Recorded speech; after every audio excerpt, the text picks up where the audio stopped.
All right, everyone, thank you for joining us. I think we'll get started.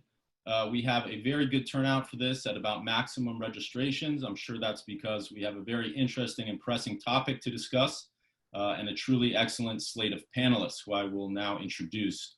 So you should be rewarded with a great discussion.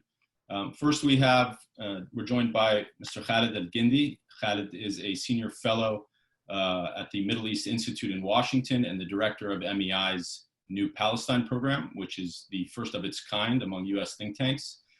Khalid is also a former colleague of ours at Brookings and is a former advisor to the Palestinian negotiations department. Khalid is also the author of an excellent book called Blind Spot, America and the Palestinians from Balfour to Trump, which came out last year and everyone should pick up. Welcome, Khalid. Next, we have Dr. Dalia Scheinlin. Dalia is a public opinion expert in Israel, a writer, a scholar, a strategic consultant. She's a fellow at the Century Foundation and affiliated with other research institutions. She's been an international election consultant for over 20 years and has worked on 7 national campaigns in Israel, including most recently as an advisor to the Majority Arab Joint List, which had their best showing ever in the recent election. So we're lucky to have her. Welcome, Dalia. Thank you. It's actually 8 now. We had 3 elections last year. Sorry, I don't want to take anything away from you. Hard to keep up. And last but not least, we're joined by Hugh Lovett. Hugh is a policy fellow at the European Council on Foreign Relations, focusing on the Middle East region, and has done some brilliant work on Israel-Palestine, including on annexation. So we're lucky to have him and his keen insight. Welcome, Hugh, and thank you for joining us. Just to get started, Israel's imminent annexation has been a very fast-moving story with almost daily developments. So I'm going to attempt a quick recap just to bring everyone up to speed, and then I'll move directly into questions with our great panel for about 30 to 45 minutes, 35 to 40 minutes, and then for the final 15 to 20, we'll open the floor, so to speak, with our audience. There's a Q&A box at the bottom of your screens. Just put your questions in there at any time, and I'll pick from those at the appropriate time. Talk of annexation began a little more than a year ago during the start of Israel's long election marathon.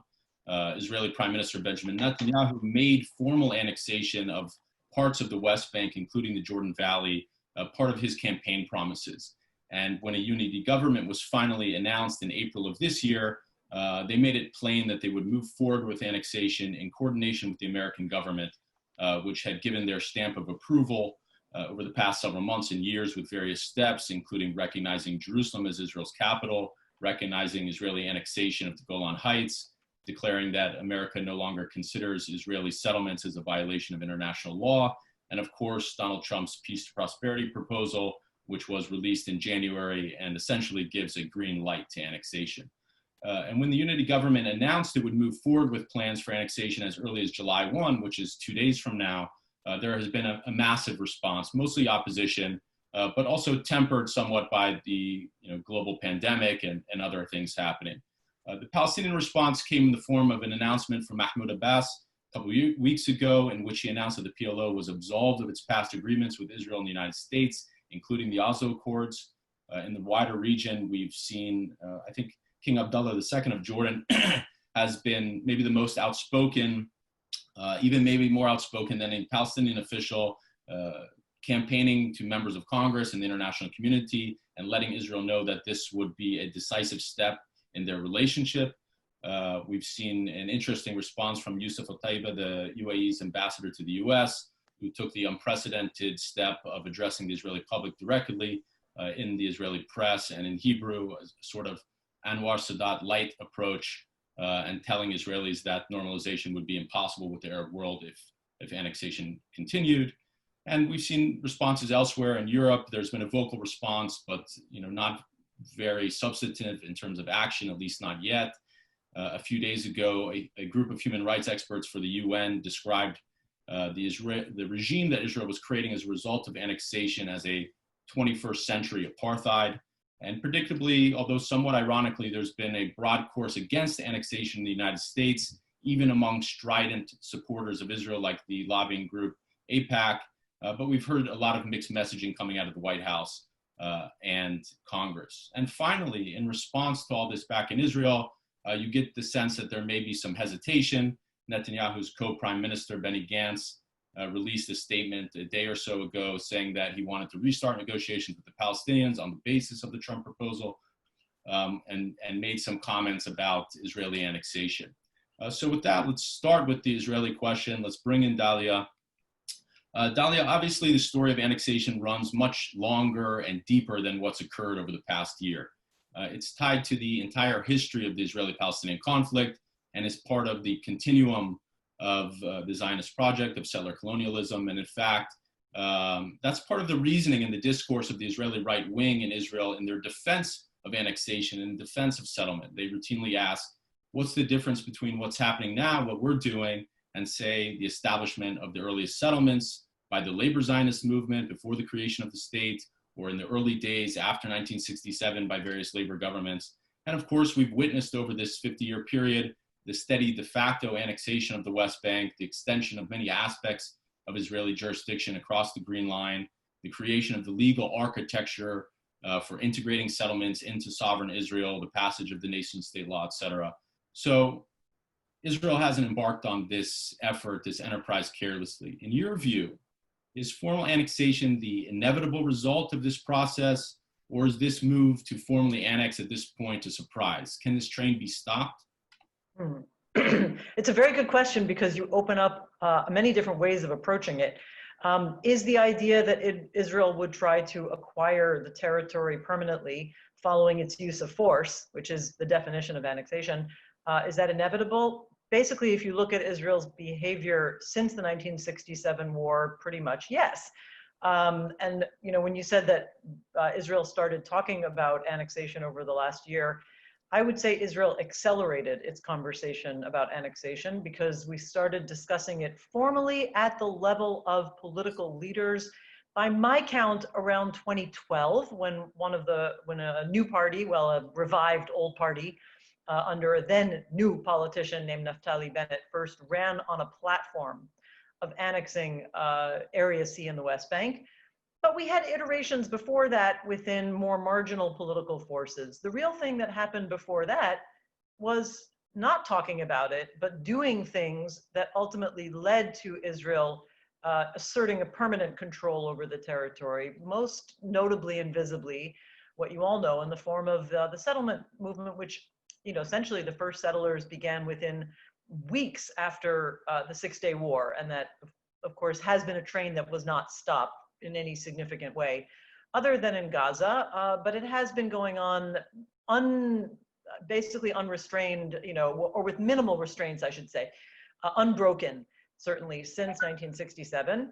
And then, of course, there are legal precedents. Israel naturally, as you pointed out, I mean, annexed East Jerusalem, well, in some ways in a bureaucratic way already in 1967, and then formally through a basic law in 1980 and 1981, a similar law, not a basic law, extending sovereignty, law, and jurisdiction, extending law and jurisdiction to the Golan Heights, which is effective annexation. So in terms of Israel trying to acquire the territory, yes. But in terms of what everybody's talking about now, a new de jure sense move to formally extend sovereignty, as the Israeli government puts it, indistinguishable from annexation in legal terms, on July 1st, that no longer looks inevitable. In my analysis, it never was really inevitable. And the reason is that I think Mr. Netanyahu prefers to kind of, you know, continue these policies that maintain some measure of plausible deniability, a term that I've taken from other annexationists, by the way, creeping annexation conflicts. Now, I don't think it's really deniable if anybody's looking at what's going on the ground, but Netanyahu has perpetuated what Israel did over all this time, which is find a way to, you know, walk between the lines of international law and international condemnation, such that the international community allowed itself to stop with declarative condemnations over the years, you know, in the General Assembly and even in the Security Council, of moves that involve acquiring territory by force, aka annexation, but without actually taking, you know, undertaking policies that truly deter Israel. through some sort of punishment mechanism severe enough to make Israel stop the policy. And I think Netanyahu is a very good diagnostician of what's going on, of what the international community, where they are on this issue and what this means.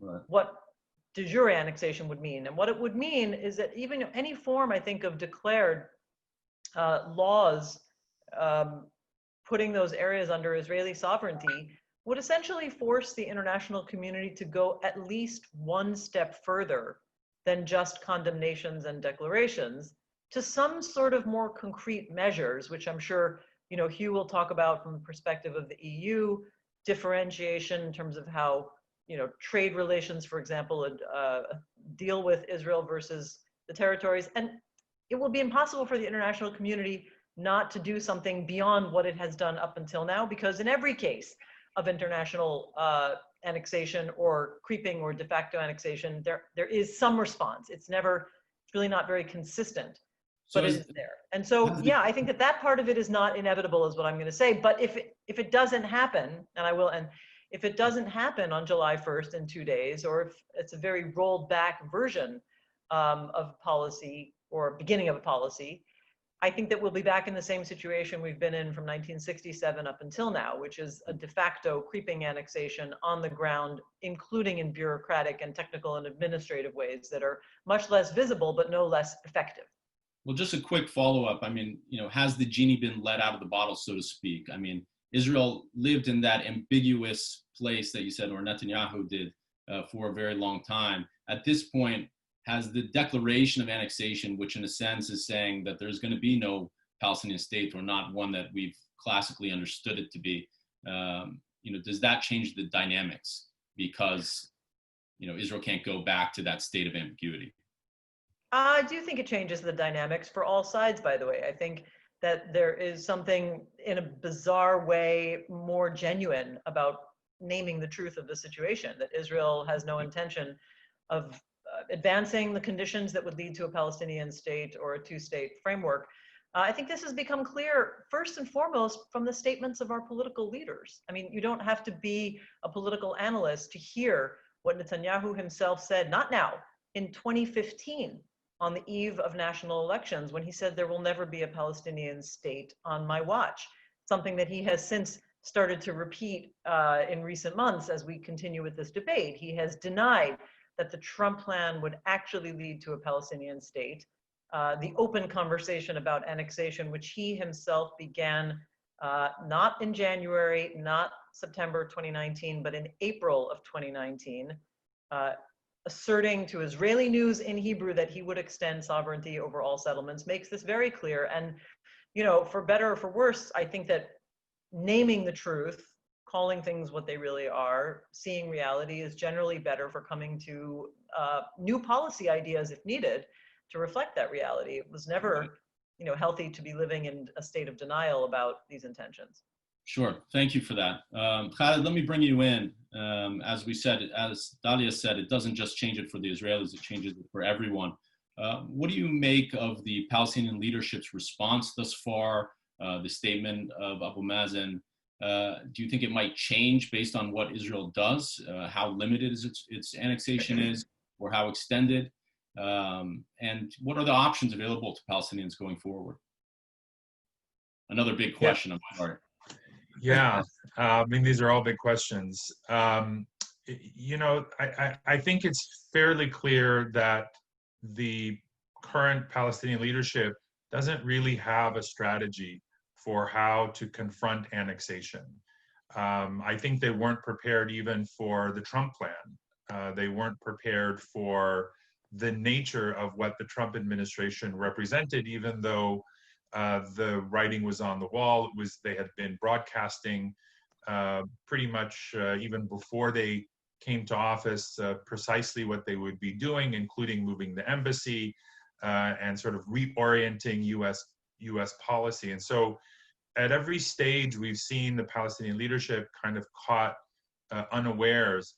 And at this stage, I think they've done the absolute minimum that they could do, and that is to, end security coordination, formally, although I think on a de facto basis, there is some form of coordination through intermediaries and third parties. They simply don't have those liaison meetings with Israeli officers and don't communicate directly. And so I think it's in keeping with Mahmoud Abbas's kind of minimalist approach. He recognizes that to continue to engage in things like security coordination in the context of an Israeli annexation would, from a public perception standpoint, make the Palestinian leadership look complicit. And especially in terms of the Trump plan, it would look like they are the Palestinian interlocutor, the state of Palestine, that is mentioned in the Trump vision. And so I think they had no choice really but to take this step, but it's not clear where they go from here. What are the full implications of ending security coordination mean? What does it mean for the existence of the PA, which is already very precarious? They don't seem to have a strategy for not just the day after, but the day before, where they are deprived of funds. They stopped taking even the tax transfers from Israel. And as we all know, the Trump administration has completely divested from the PA. And there are other cuts in donor funding to the PA. So they are in a very, very serious financial crisis. They don't have a plan to confront annexation, except sort of, it's I guess I would call it a version of the jujitsu model, where they're attempting to use the momentum and the strength of the Israeli side against it. And they're sort of leaning into annexation somewhat, to the extent that they're even willing to sacrifice their own existence, because everything they've done really, I think, accelerates the process, or the likelihood, increases the likelihood of a PA collapse. They're not trying to collapse it on purpose, but I think they're trying to raise the price of even the existence of the PA for Israel, but obviously for themselves as well. So it's unclear how that's going to play out. I mean, essentially what we have is a kind of high stakes game of chicken, and you'd expect the weaker side, the Palestinians, to blink first, but I'm not sure that there's any turning back now. I don't think Abbas can reverse the decisions he's taken to end security coordination, but I think he is looking for a way out. At this stage, I think to go forward, I've always felt that the problem is fundamentally internal. The Palestinians, I think it's very hard to imagine a coherent strategy emerging from an incoherent leadership and an incohesive leadership. So I think the very first step Palestinians have to take is to sort of fix their own house and to put their house in order, with all that entails. And then, from there you could have a revival of Palestinian politics, which has been paralyzed. And from there, maybe even get to a new national strategy of some sort. But it's not going to come. I think salvation is not going to come, certainly not going to come from the Arab states, but it's also not going to come from the very narrow, small circle of leadership that surrounds Mahmoud Abbas. Thank you, Khaled. You actually touched on all the points I wanted to bring up there, so that was very helpful. Hugh, let me bring you in here. I mentioned very briefly Europe's tepid response in response to annexation. What's the reason for Europe's response? What should we expect from Europe going forward, or from within Europe? and why might we not be seeing a greater response, especially given its immediate and forceful response to Russian annexation of the Crimea? And also, obviously, Europe is one of the principal donors to the Palestinian Authority and has invested heavily in many ways to this state-building project. How is it perceiving this, and how it might go forward in the event of an Israeli annexation? Thanks very much. I always say it's good to have low expectations when it comes to EU foreign policy, so you're less likely to be disappointed, which is a rule I always try to stick to. So the way I see it, I actually think the response has been somewhat better than I myself would have expected. We have seen, so there's 27 EU member states, and I think it's fair to say 26 member states are clearly opposed to de jure annexation. They said that publicly, and some perhaps not publicly, but at least privately in meetings with other members. And so I think that's quite clear. No one thinks it's a particularly good thing to be doing. I think, the 27th member that perhaps isn't really on that wavelength is, of course, Hungary, which has made it be known that come what may, it will stick up for Israel. I think when we start to see these divisions, or like when we start to see more divisions, it's more on the tactical level, and so when it comes to responses. So if you have 26 member states that agree to annexation, the Euro annexation, should it go ahead, then the next question is, well, what are you going to do about it? And I think that's where the discussions become obviously much more difficult. But even here, I'd say that probably that the level of consensus is a bit higher than I would have expected. So, without delving super deep into internal EU politics, but clearly there's sort of the more Western member states. France has been leading this, which has been very clear and vocal that that de jure annexation cannot go unchallenged, and that language was used by the EU's High Representative, but also used by member states.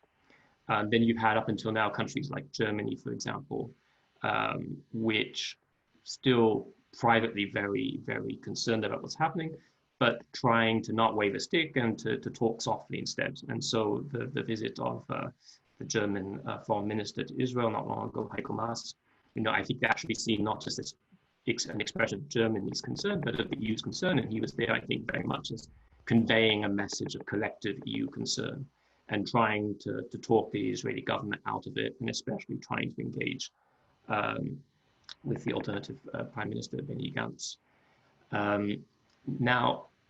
But I think, at the root of why and I can talk a bit about what the measures and what we can expect shortly, but in terms of where this blockage is and the root of it, and why the EU is perhaps reacting a bit more than I personally would have expected. I think we should see the EU as very much a status quo actor, or at least on this file. So in the 1980s, you can make the argument that the EU was very much driving policy change. Obviously there was a context in which the US, and Khaled talks about this, but there was obviously a context in which the Americans and American administrations were also very much engaged in trying to move the policy along. But the EU was, I think, the first actor to formally recognize Palestinian self-determination, to swing behind the two-state solution. So there was a time when it was really, I think, at the forefront of change. But since the beginning of the Oslo Accords, it's become much more status quo orientated. So it's much more about defending the process, defending the Oslo paradigm, come what may. And that swings both ways. So it means that it's more difficult to get the EU these days to move beyond that. If you're advocating for stronger measures, or if you're advocating for one state or other such things. But it also means that when that status quo is threatened in the EU's eyes, you're more likely to see a bit of pushback. And this status quo, again, I think it's, we can see it as very much a firm ideological belief for the two-state solution for a variety of reasons, because the EU thinks it's good for Israel, it's good for the Palestinians, the region, etc. But it's also the EU's commitment to the international rules-based order, including, the prohibition on annexation. And these things go together. Now, of course, Palestinians could say the EU hasn't upheld, or hasn't really met those policy positions with actions, which is a fair criticism. But I think nonetheless, that's how the EU sees it. So I think this is why there has been, a bit more pushback. But it also points to a few things, and I'll kind of start summing up with these points. But I think it's the EU, if the two-state solution, two-state paradigm is no longer possible, whether we can say physically it's no longer possible, politically, or at least it's no longer seen to be possible, then I think that calls into real questions EU policy, because obviously, as I said, the EU policy is very much geared towards a status quo reality that may no longer exist either now or after annexation. And I think that will require a lot of deep reflection, both in terms of the EU's relationship with Israel. And I think we will see a degree of pushback in terms of this differentiation approach that's sometimes talked about and that we've worked on. So the EU's need to ensure the full and effective exclusion of Israeli settlement entities and activities from its bilateral relations with Israel. So that's not a sanction, it's a legal necessity. So I think we'll see that. Let me stop you really quick. Sure. Will there be something you consider different between the settlements and Israel proper in the event of annexation, in that way that you could differentiate, or Europe will continue to see that green line in place and everything to the east of it is essentially? So from the EU's perspective, annexation doesn't, you won't say annexation won't really change its relations with Israel, honestly, and I'll explain that because I think quite controversial, but like the EU will not recognize any land that's annexed, de jure or de facto. And so it will continue to see Israel as stopping at the 1967 lines. That's the case now, and that will be the case after de jure annexation. So that's what I mean. Now, the question is whether, so I think it's two questions. One is whether the EU engages in any sanctions, which is a big question. A sanction is not necessarily what happened, vis-a-vis Russia or other actors. It could just merely be not continuing certain cooperation agreements with Israel or not extending preferential trade tariffs. There's a whole spectrum. But let's say the EU wants to continue relations as they are currently and not take any sanctions. This differentiation will still be an issue. So the requirements, even as they stand, have already provoked political friction with past Netanyahu-led governments, because those governments have not wanted to sign up to the EU's requirements to differentiate between the settlements in Israel. And that was a political and ideological problem. But now, if Israel formally annexes, de jure annexes Ma'ale Adumim, say, I think there's a question that's beyond the politics and the ideology. Can a future Israeli government itself sign up to the EU's conditions, which would require this Israeli government to discriminate, in its view, between Israeli citizens on one side, or say in Israel, and those in Ma'ale Adumim? Like, it may not be legal, the Israeli government may not be legally allowed to sign up to EU conditions. So that for me is quite interesting. But I've talked quite a bit already, but let me finish on the state building project. And I think the question is, clearly this is a question, and it's going to be a dilemma, and there's already pressure on EU funding towards the Palestinians because of allegations that this is, from the Israeli settler lobby in the right wing, that this is supporting, Palestinian incitement, pay to slay, and so on and so forth. So, and there's also, it's come under pressure from those in Israel who don't think the PA should exist. So clearly there's already some pressure. I think that pressure will grow after formal annexation, because the logic of state building will be brought into question. What if we don't think two states is possible, then how can we Europeans justify continuing to fund a Palestinian Authority that's supposed to be the nucleus of that state? But my last point on this is that personally, I think it's a big issue and we'll need to tackle it, but I would prefer there to be more of a steer from the Palestinian side. Like, I don't think it's the EU that should say two states is over. We should frame the alternative that if two states is not possible, then the only other acceptable alternative is one state. And we should frame the dilemmas of funding to the Palestinian state building project.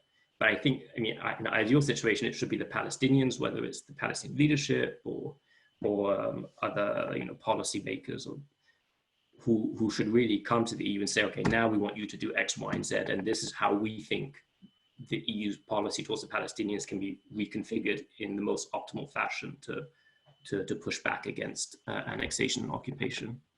Sure, thank you for that. And I agree, I think the ball is definitely in the Palestinian court in order to kind of push forward and I think, galvanize and marshal its allies in the international community. And it's difficult for states, I think, to make drastic changes to their policies on their own. And you have to help them or guide them along to some degree.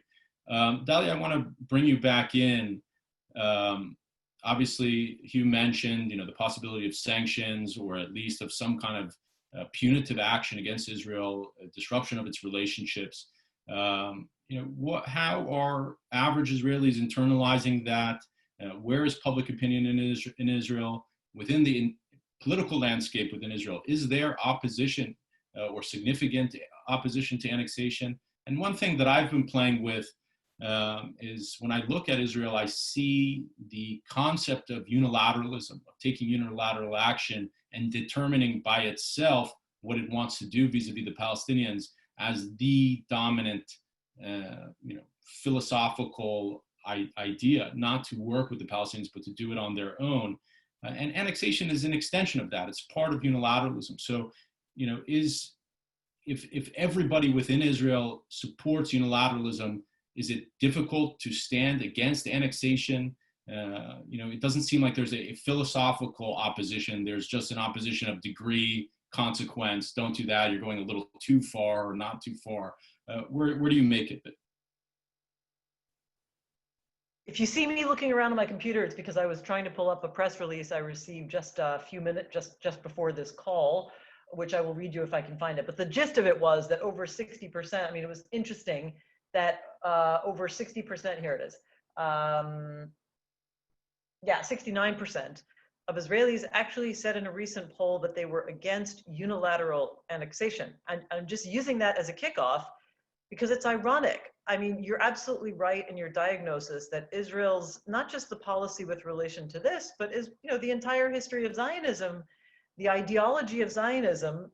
From the Zionist perspective, we can take a critical perspective, but from the Zionists' own perspective, the idea was to take the fate of the Jewish people into their own hands and determine it all themselves. Which was, established in very different historical circumstances, and now it continues to exist in historic circumstances that do not allow this kind of unilateralism, but Israel has hung on to it. And so it is ironic that when you ask about opposition, on the political level, the opposition has essentially collapsed, such as it was, right? We had 3 elections in which there was a presumed opposition, a camp of parties united against Netanyahu. Following the 3rd election, the biggest party, which basically vacuumed up all the votes on the center left and some of the right-wing votes as well, in order to oppose Netanyahu. That party was called Blue and White.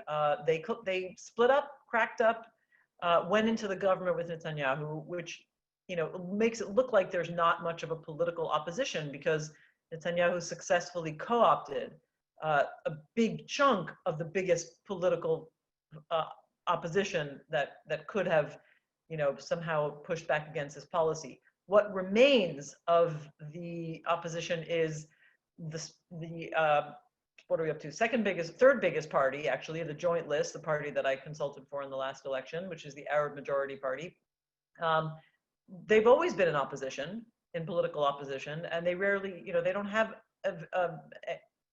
a significant impact on executive decisions, on the decisions of the coalition. They may have impact on the legislature and on, certain laws, and they do have a very important role in Israeli society, so don't misunderstand, but they would not have an impact on this issue. Their attitude against annexation is well known. The remainder of the Zionist or Jewish left-wing parties are extremely ineffective.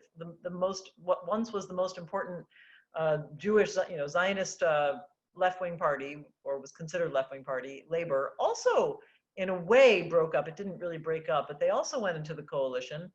Some of their members rebelled and stayed out. So what remains of the, sort of Zionist Jewish party opposition is almost gone. Having said that, what's interesting is that public opinion, as I just illustrated, but there are many more surveys that are being done, is very tenuous on this issue. I have yet to see a survey from recent months, and I mean recent months since the election, since the annexation idea became real. The election, just to remind people, was in March. I have yet to see a survey that shows an absolute majority of Israeli citizens supporting what we understand to be the basic outline of the annexation idea.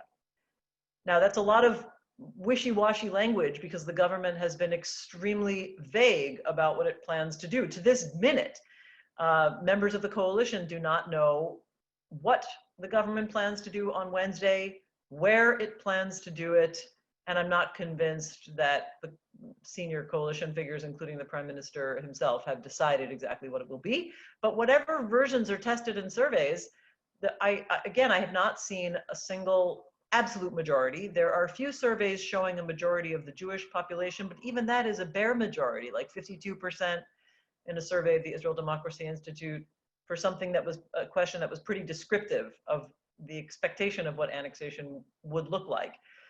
So this is, and then the poll that I just told you about, which just, again, I just got the press release now. I have a feeling, I can't prove it because they haven't released the full question formulation, but I have a feeling they asked a very simplistic question, which is, are you for or against unilateral annexation? Of course, the idea that there is unilateral or non-unilateral annexation is a little bit of is misleading in international law concepts. Annexation means taking territory by force. If it was not unilateral, you wouldn't need to use force. So pretty much all annexation is unilateral. But the fact is that's become a big part of the discussion here among the pro and the con voices, whether or not it's unilateral. With what the opposing side means is, if it can be done through negotiations, as Gantz has been saying, if it can be done in coordination with the Americans and maybe with Jordan, then some people would consider that not unilateral. But the idea that it's unilateral has come to be a flashpoint, as we see from that survey showing a strong majority against it. And so I wonder, apropos your original question, if this means something about that very long-standing historic Zionist ethos of doing most things unilaterally, maybe starting to, show cracks because this policy or potential policy is exposing exactly why that is no longer appropriate, even for Israel in the current circumstances we're in. That's the best I can say in terms of, because there's so much unknown. Interesting. So the Israelis may be just as paralyzed as the Palestinians. It's just this inertia that's carrying us forward in this Zionist ethos. Khaled, let me bring you back in. Obviously, we know, I want to talk about the United States for a bit.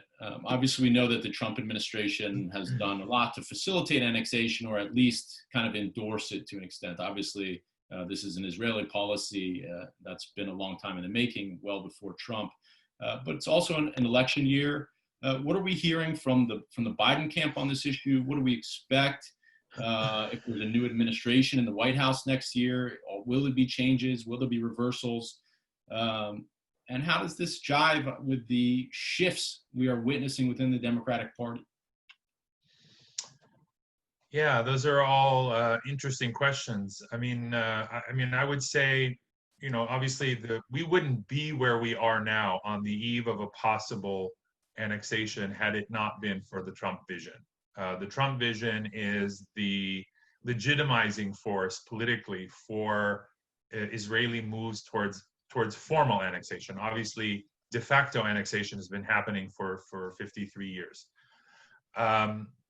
So that's very important.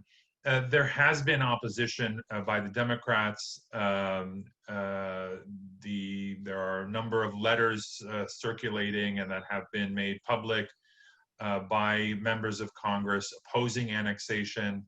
It's pretty clear that the Democratic Party leadership, for the most part, including Joe Biden, are opposed to annexation.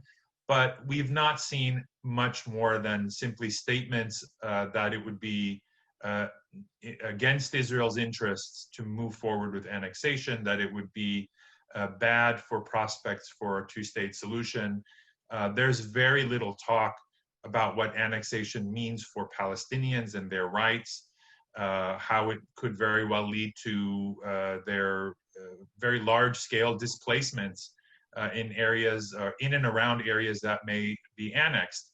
And then, of course, the question of separate and unequal, is something that I would say is at the heart of what most Democrats and what most American politicians are struggling with.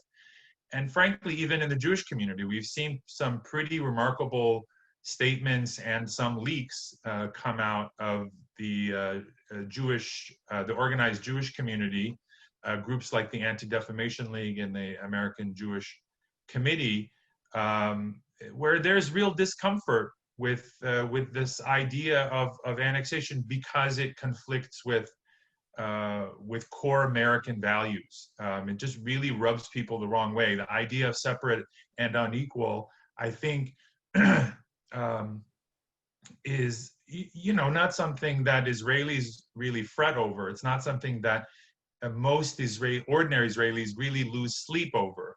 But it's something that concerns Americans and the American Jewish community, and certainly Democrats.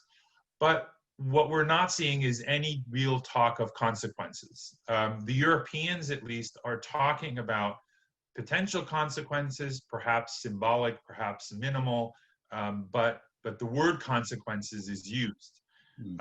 In American politics, it's still very hard to talk about consequences. There's no one advocating, and in fact, if anything, the Biden camp has said that they've officially nixed any idea of imposing any sort of sanction or cost to Israeli annexation.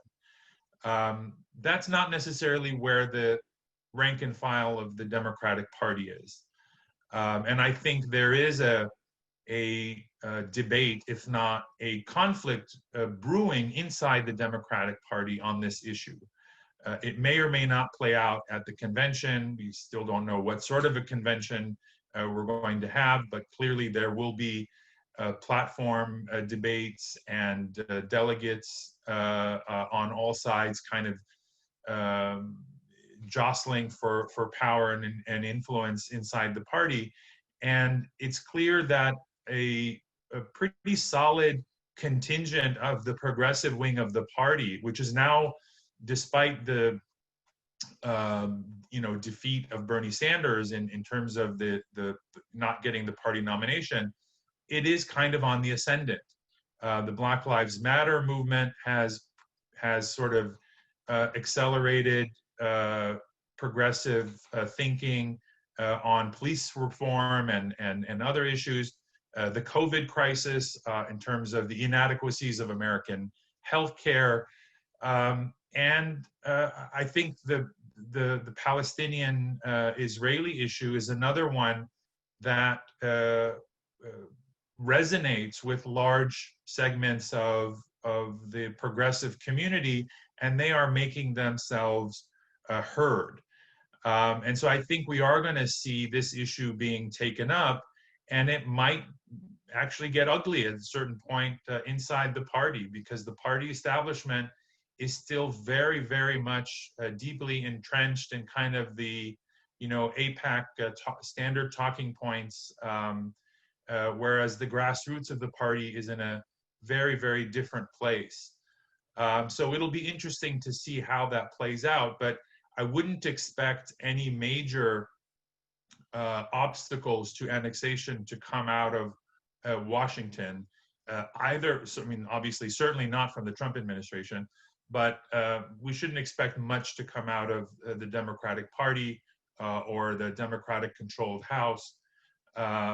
So it's really, I think someone used the word inertia. We are sort of moving inexorably in a certain direction, and there's an almost kind of inevitability about annexation.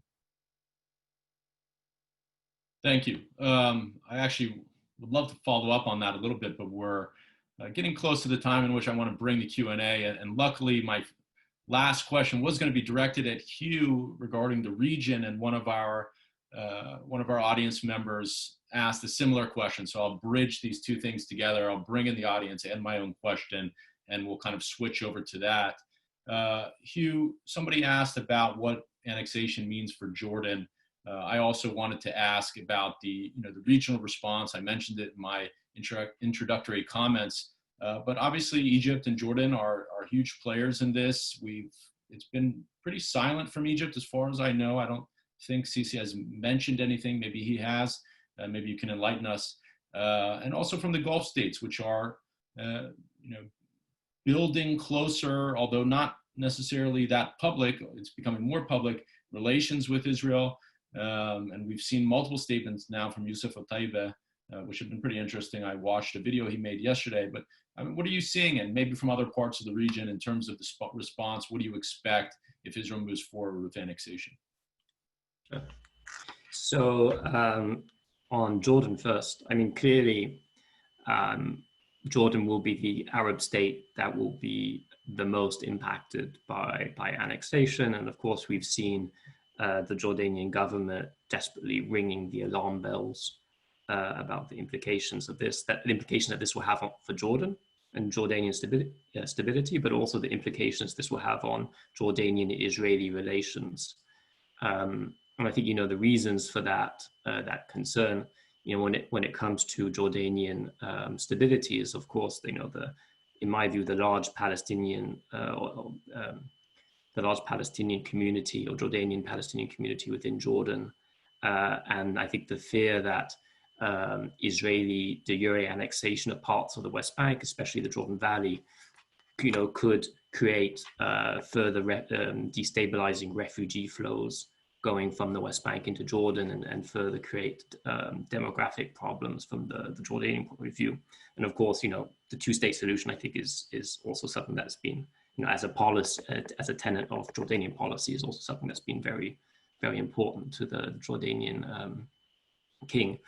But I think what's also quite interesting is, under the Trump administration, it used to be that Jordan was seen as the main, the main Middle Eastern interlocutor, or one of the main Middle Eastern interlocutor, and one of the more long-standing US allies in the region, going back decades.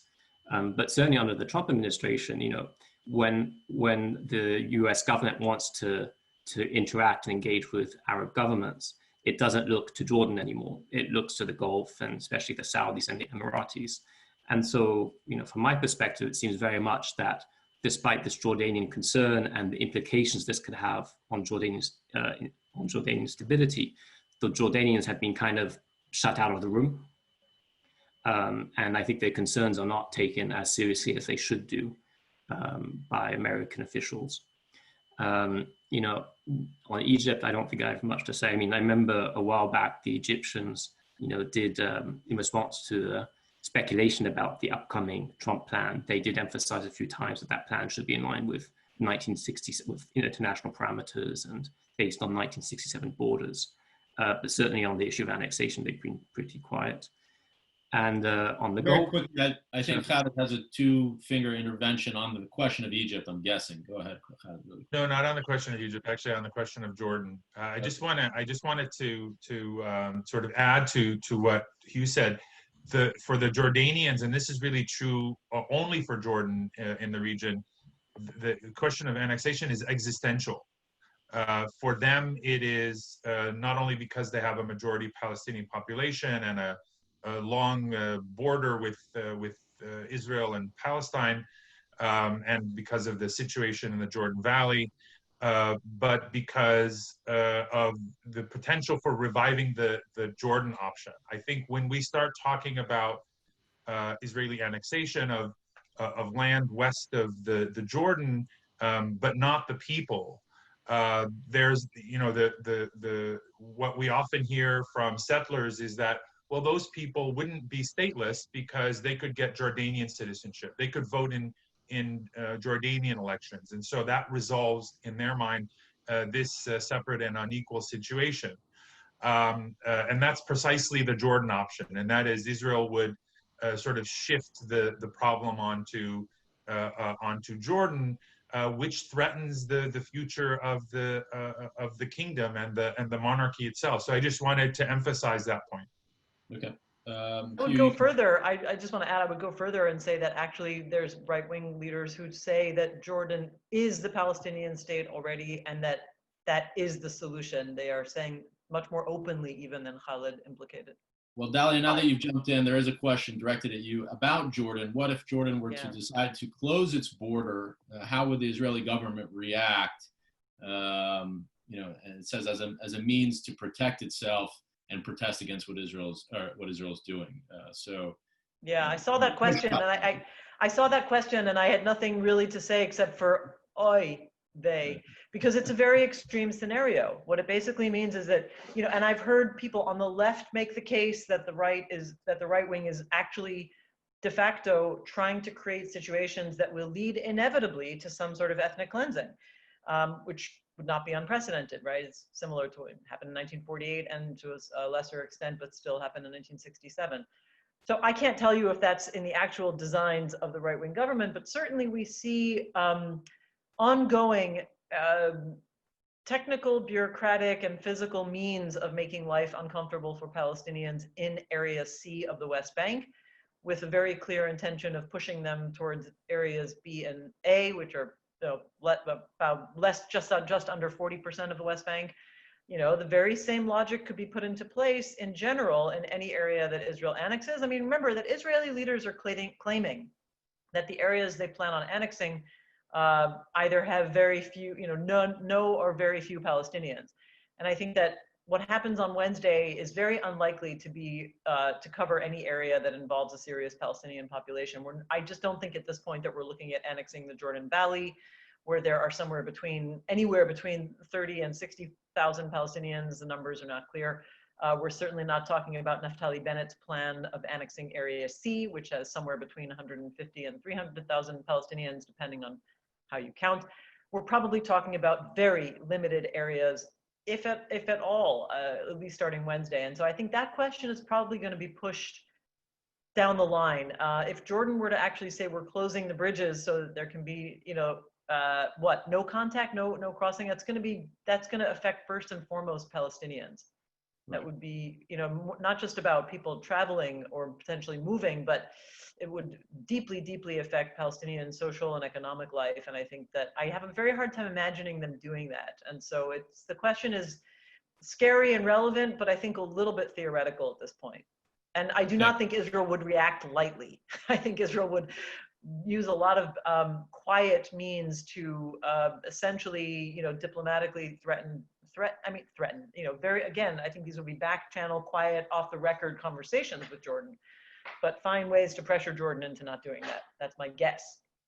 Hugh, we're getting close to the end. There's a few more questions I wanted to address, but do you want to wrap up what your comments were on the international or the regional response? Sure, I can say it in a few sentences specifically on the Gulf. I mean, obviously there is a context in which we have seen initially quiet and under the table normalization of relationships between Israel and Gulf states going back to the 1990s. But I think clearly gaining pace and becoming more public with the strong encouragement of the Trump administration.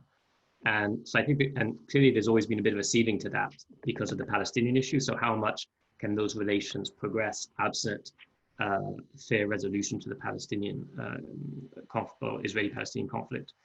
So I think the question is whether annexation brings that Palestinian ceiling crashing down. My assessment is not, that annexation will be more of a speed bump. And I would just say refer back to the comments of Anwar Gargash, who's the de facto Emirati foreign minister, in which he said, we'll find a way to compartmentalize our relations. I mean, I'm paraphrasing, but basically that's what he said, even if there's a political disagreement over annexation, we'll continue cooperation in other areas. And I think that's borne out by what we've seen in practice. Okay, there's a question that's interesting. Obviously, COVID is on people's minds. It's not directly related to annexation. If anybody wants to answer it, there's a question, can one of the speakers clarify Israel's position vis-a-vis COVID-19 in the Palestinian territories?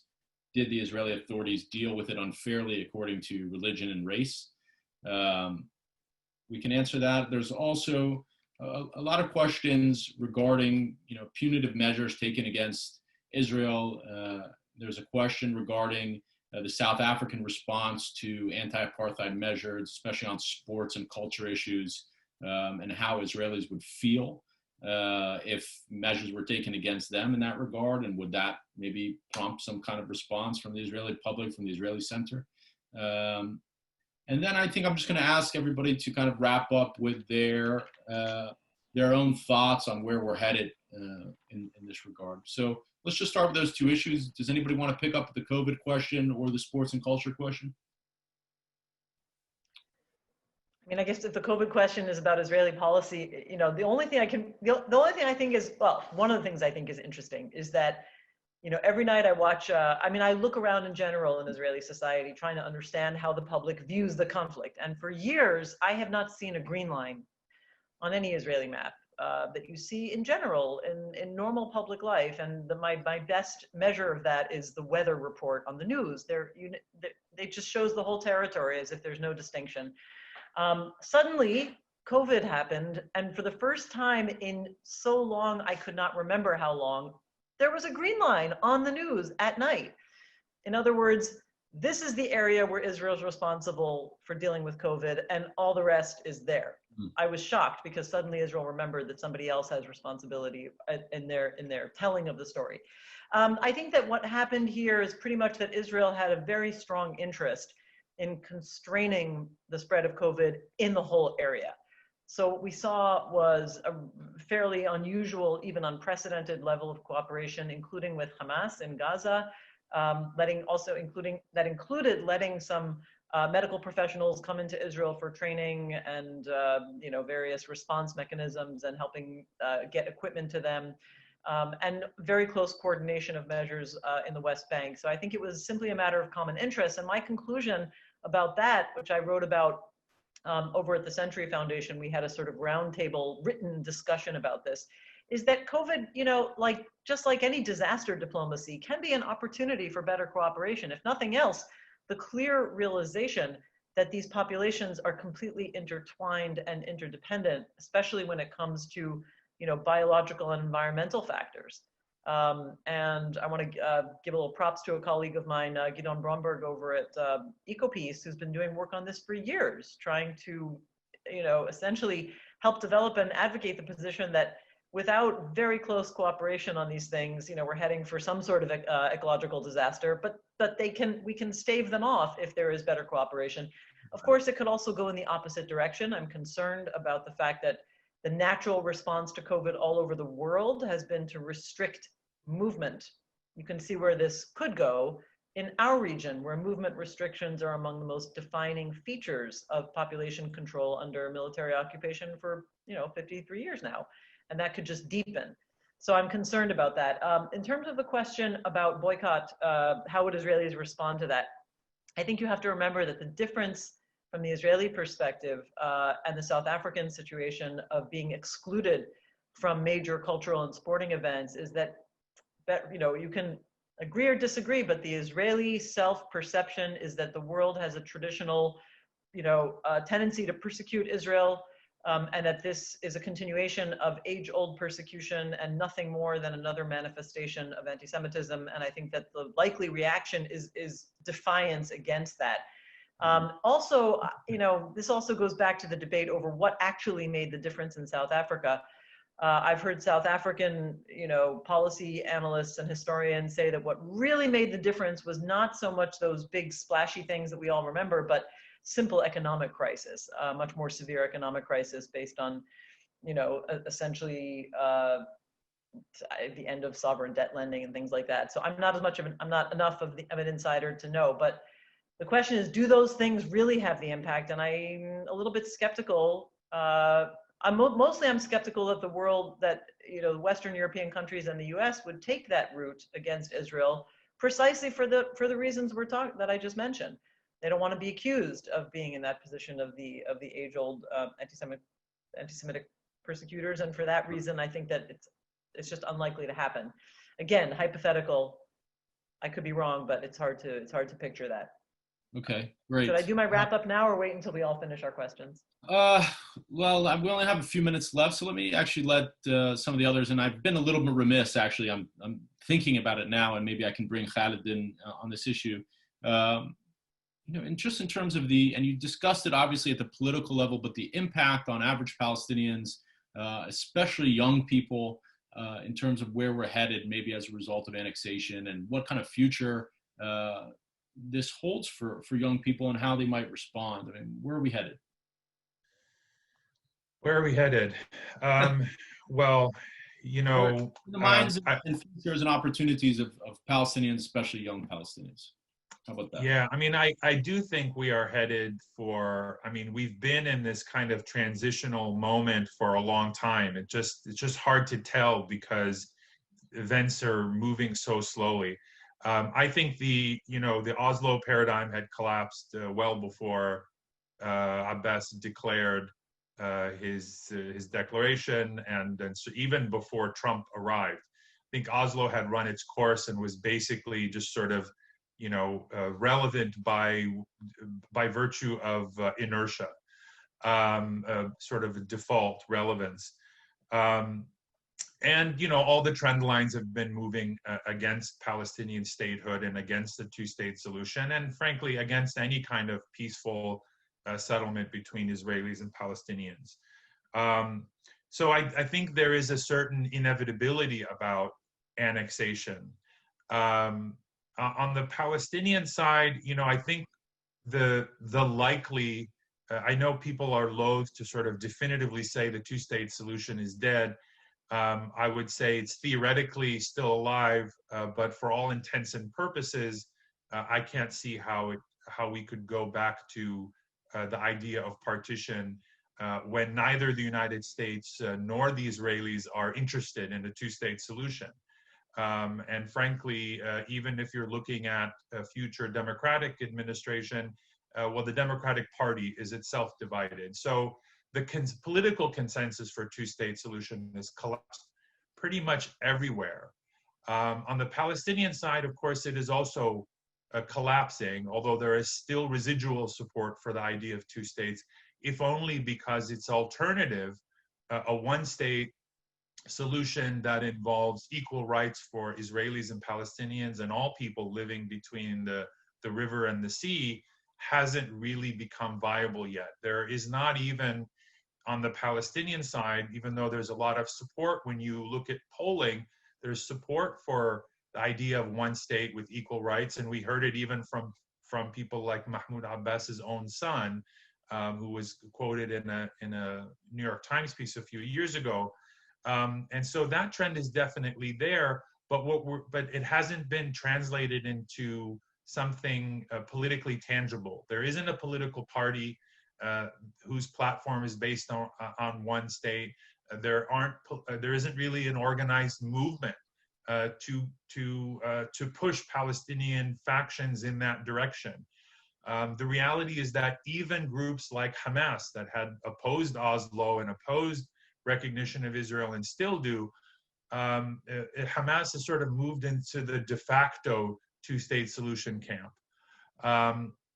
And so where, you have this gap between where Palestinian public sentiment is moving and the existing political institutions, which, as I alluded to before, are already kind of in a state of paralysis.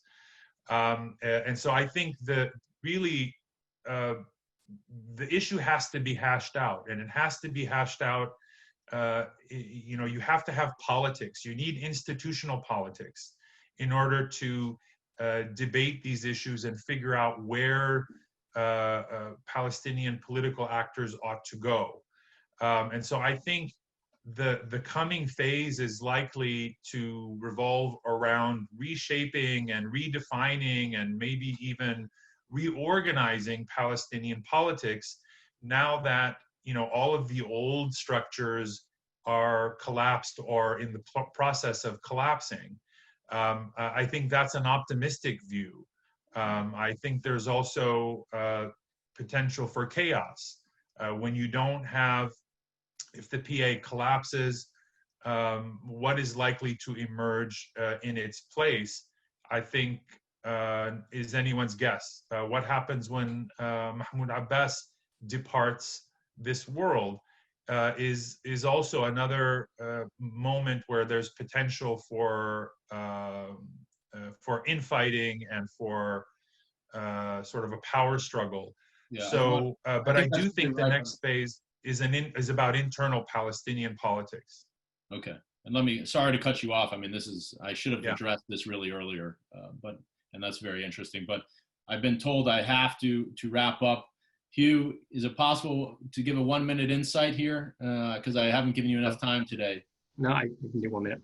So I agree with what Khaled said. I think we've been in a moment for a long time now with a MEP configured Oslo paradigm. I should say Oslo configured MEP paradigm has been dead, but we've kept up the pretenses that it's still alive because it's convenient for European states and other governments.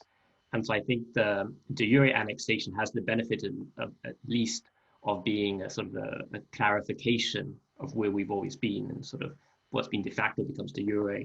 I agree with Khaled's comments. I think the game changer will not be what comes from Europe, but from the Palestinians themselves. And I think the new paradigm will be one that's increasingly centered on current realities, whether you call it apartheid or something else, rather than 1 or 2 states, which I think becomes much more abstract because neither is immediately possible. But my final thought in 10 seconds is that's if de jure annexation happens. I think there's a big question if it does not. There is a risk that especially European actors revert to basically supporting the current status quo, quote unquote, which has been one of de facto annexation, and going back to doing what we've tried and failed to do for the last 2 decades. I agree with that possibility. Thank you so much, Dalia. I can't give you the floor. Unfortunately, I'm telling you, I have to wrap up. But you've had plenty of time to speak, which you've handled with as always, with deep insight, and we appreciate your intelligence. And it's okay. I agree with all my colleagues, so they said it for me. Nothing else to say. Khaled and Hugh, thank you as well. Dalia as well for joining us today. This was really excellent, and I hope everybody, like myself, benefited from what you guys had to say. And thank you to the audience for your excellent questions and for joining us today. On behalf of the Brookings Doha Center, have a good day. Thanks for watching. Be sure to like and subscribe for more videos from Brookings.